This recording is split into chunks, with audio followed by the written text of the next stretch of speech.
I have a particular fascination with abandoned buildings and spaces. I don't entirely know what it is, but there's something really beautiful to me about places that humans have touched, have put our stamp on, have changed, only to have nature exert her dominance and take them back. Have you ever seen pictures of Pripyat, Ukraine? This place is the city that is closest to the Chernobyl nuclear power plant. It's also been abandoned since it was evacuated in 1986. It was once a modern and thriving city, and now it's overgrown with nature. Swimming pools, apartments, and even amusement parks are now used by animals for shelter. The brutalist concrete buildings are crumbling, making cracks and spaces for seeds to take root. Plants have become the new tenants. There are also abandoned stations on the London Underground, the Tube. Most people don't even know they're there. Your train just zips on right by these unused stops. But if the trains did stop, you would see falling tiles, downed lights, and in some of the stops that are above ground, you would see that grass and other plants have completely covered the tracks. There are so many places like this throughout the world. From crumbling Olympic stadiums from as recent as 2016 to prisons, hospitals, churches, mansions, malls, and castles. Once flourishing places filled with human life are now sanctuaries for plants and animals.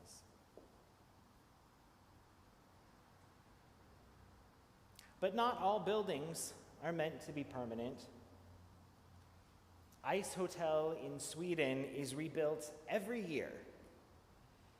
Everything from the buildings to the bar to the beds and chairs are all carved out of blocks of ice. And then, as the seasons change, this grand and beautiful building slowly melts and disappears.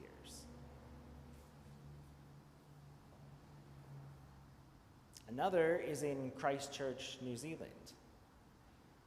It's called the Transitional or Cardboard Cathedral.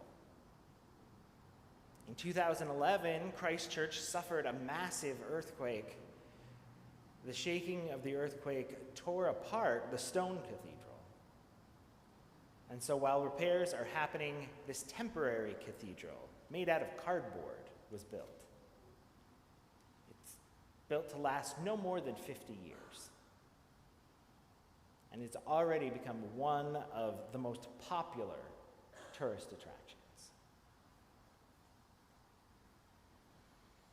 The last building I want to tell you about is the Ice Grand Shrine in Japan.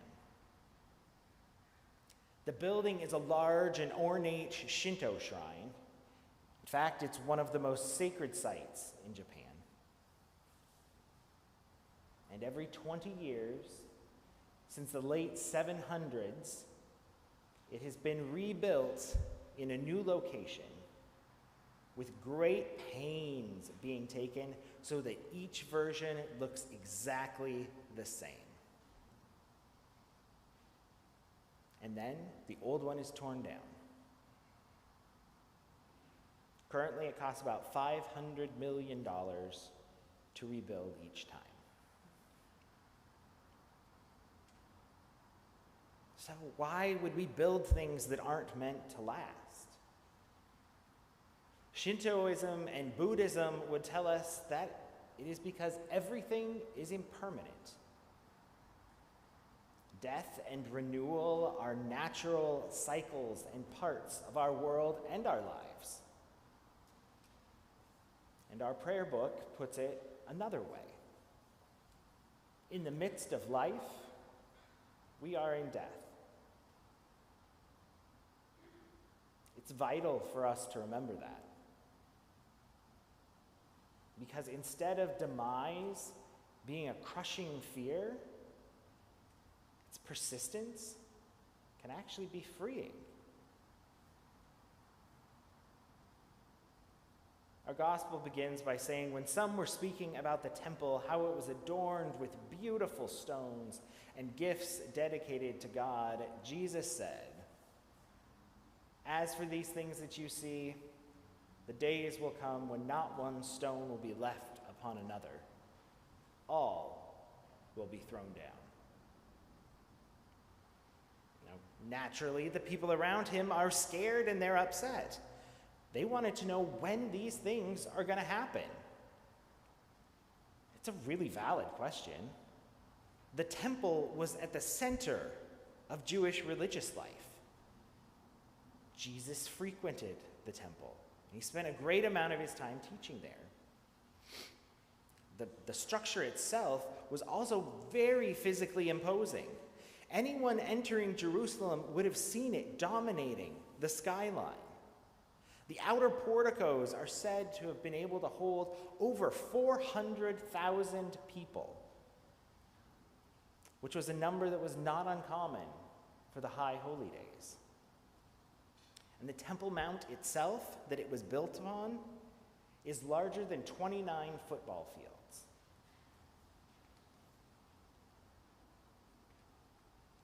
But in response to their question, Jesus launches into an apocalyptic speech, telling the people about wars and violence that will mark the end. And Jesus gives advice so that his listeners will not perish. It all sounds very terrifying, but there's a problem with it. Luke is writing this 10 to 40 years after the temple was destroyed by the Romans in 70 CE. The destruction of the temple had come and had gone. The world was still spinning. It was still intact. So, is this all a sham? Is Luke putting words into Jesus' mouth that actually depict the destruction of the temple because Luke knew it was a historic fact?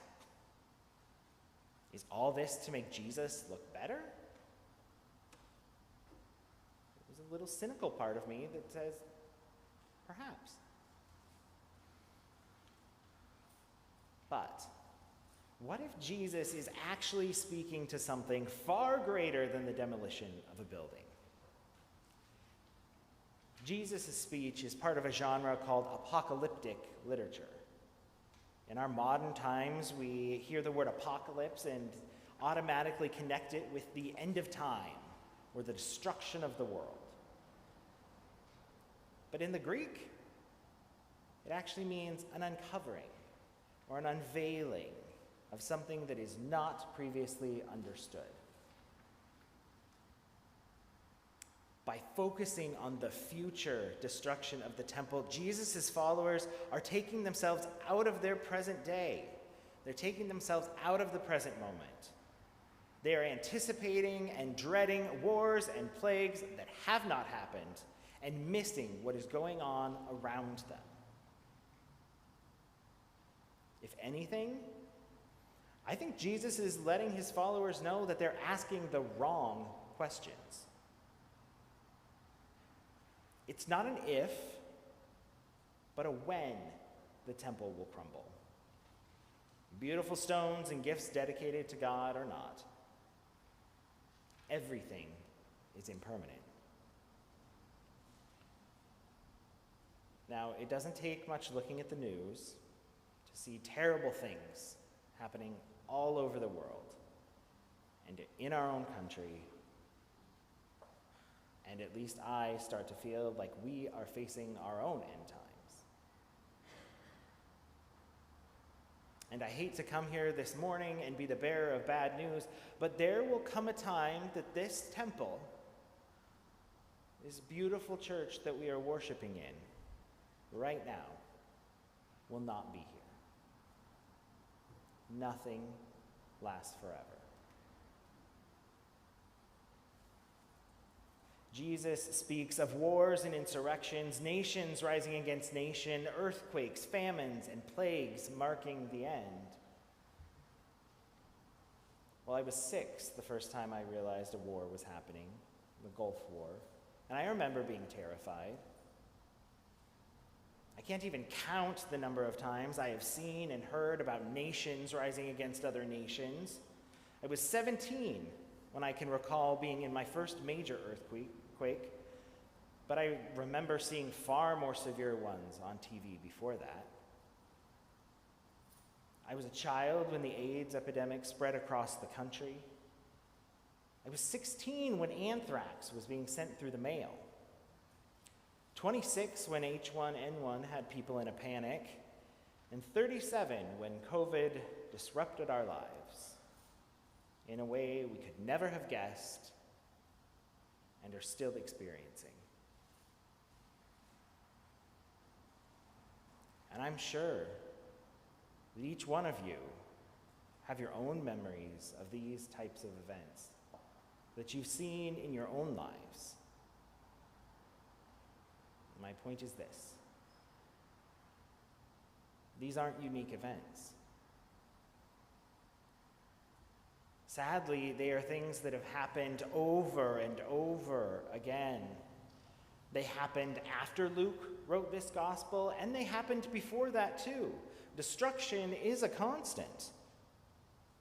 But the real question Jesus wants us to ask is, what will we do in spite of that? Despite destruction being everywhere, what will we do? In a kind of backwards way, Jesus also gives us the answer. We don't get it in today's lectionary, but in the gospel immediately preceding this is a story about a poor widow who gives her last coins to the temple to help the poor. She would have had no safety net to catch her. She would have had no one to support her. Her life would have been hard. She would have been facing uncertainty. Each day she would face misfortune, tragedy, the potential of death. But in the face of all of that, she didn't stop caring for others.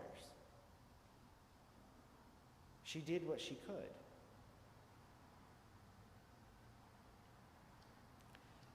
And I know the world has been and still looks grim. I feel that every day.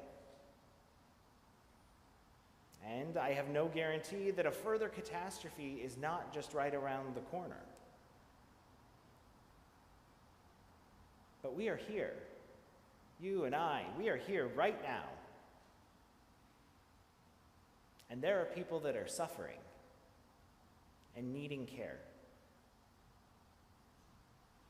Like the widow, there is always something we can do to help alleviate the suffering of others in some way. Maybe this means contributing financially to organizations that extend God's love and justice in the world. Maybe it means fighting for affordable housing in a city where homelessness is rampant. Perhaps it's voting corrupt politicians out of office, or writing legislators and purchasing things consciously so that we can hold companies accountable for their role in the climate crisis.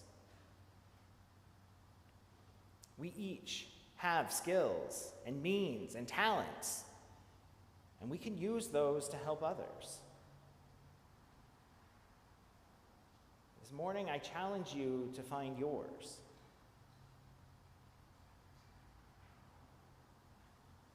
And this is what Jesus unveils for us. Even when the world around us is crumbling, we still can lift our heads and we can expect resurrection. And we can work toward redemption and rescue for all people. Caring deeply for the well-being of others is precisely the way we can work with God to create a new heaven and a new earth. And it's not in some distant future, but it is right here, right now.